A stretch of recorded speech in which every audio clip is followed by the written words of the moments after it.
കോടികളിട്ട് കമ്മാനാടിയിട്ട് മുക്കുവാണ് ചെയ്യണത്. മുക്കുമല്ലേ, പിന്നെ എന്തെല്ലാം പ്രശ്നം. അമ്പലം കൊള്ള ഒരു വശത്ത്. ഇത് എന്റെ ഒരു അറിവ് വെച്ചുള്ള വർത്താനാണ്. ആരും പറഞ്ഞു തന്നിട്ട് ഞാൻ പറഞ്ഞതല്ല കേട്ടോ.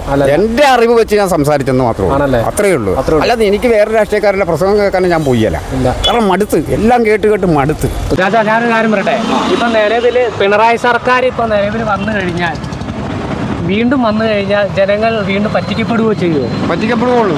കാരണം തന്നെ പറ്റിക്കപ്പെടാൻ കാരണം ഇവര് കറക്റ്റ് കണക്കുകൾ പറയുന്നില്ല. ഞങ്ങളിതെല്ലാം ചെയ്യുന്നെന്ന് പറയണത്. ഇത് നമ്മുടെ സംസ്ഥാനത്തിന് കോടിക്കണക്കിന് ആയിരക്കണക്കിന് കോടി രൂപ വായ്പ മേടിച്ച് വികസന പ്രവർത്തനം നടത്തി. അത് എല്ലായിടത്തും എത്തിയിട്ടൊന്നുമില്ല.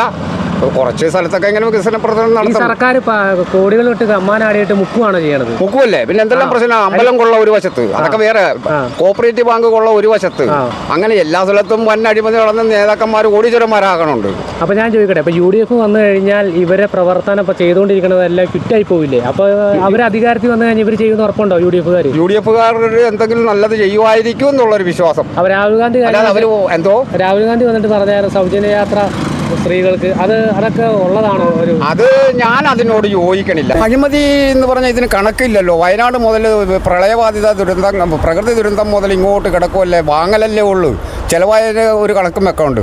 എന്തോരം കിട്ടിയെന്ന് കണക്കില്ലല്ലോ. അങ്ങനെയുള്ള ഒരു വൻ പ്രശ്നം അവിടെ കിടക്കണം. ഇവിടെ പിന്നെ ഈ ഹെൽത്ത് രംഗത്തുള്ള മോശക്കേട് വേറെ.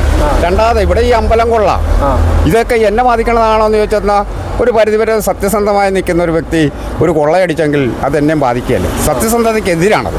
അപ്പോൾ ഈ അമ്പലം കൊള്ള നടത്തിയിട്ട് ഒരു തെളിവുമില്ല. കേന്ദ്രത്തിൽ നിന്നൊരു മന്ത്രി വന്ന് ഇന്നാൾ പറഞ്ഞെന്ന് പറഞ്ഞു, ഞങ്ങൾ CBI അന്വേഷിക്കുന്നത്. ഏതാ കേന്ദ്രത്തിലെ ഒരു ആഭ്യന്തരമന്ത്രി ഈ കഴിഞ്ഞ ദിവസം വന്നു, ഞങ്ങൾ ഇത് CBIക്ക് വിടുമെന്ന്. ഇതിനൊപ്പാട് പിടിക്കാൻ മേലെ അവരും. അതായത് ഇതിലുള്ളവർ തന്നെ ഇവരുടെ കാര്യങ്ങൾ തന്നെ പകുതി മുക്കിക്കളയുക. അതാണ് അതിന്റെ സത്യം. അപ്പോൾ പുറത്തോട്ട് വിടുന്നില്ല. എന്നാ എന്തെങ്കിലും പുറത്ത് വന്നു കഴിഞ്ഞാൽ അപ്പോൾ വേറെ വാർത്ത കേട്ട് മൂടും. ഇത് എന്റെ ഒരു അറിവ് വെച്ചുള്ള വർത്താനാണ്. ആരും പറഞ്ഞു തന്നിട്ട് ഞാൻ പറഞ്ഞതല്ല കേട്ടോ. എന്റെ അറിവ് വെച്ച് ഞാൻ സംസാരിച്ചെന്ന് മാത്രമേ അത്രയേ ഉള്ളൂ. അല്ലാതെ എനിക്ക് വേറെ രാഷ്ട്രീയക്കാരുടെ പ്രസംഗം കേൾക്കാൻ ഞാൻ പോയല്ല. കാരണം മടുത്ത്, എല്ലാം കേട്ട് മടുത്ത്. ഇനിയിപ്പോൾ തുടർഭരണം വേണ്ട, പിണറായി സർക്കാരേ വേണ്ട. ആരെങ്കിലും UDF ആവണമെങ്കിൽ അവരുടെ കാര്യങ്ങളൊക്കെ ഒന്ന് അറിയാമല്ലോ.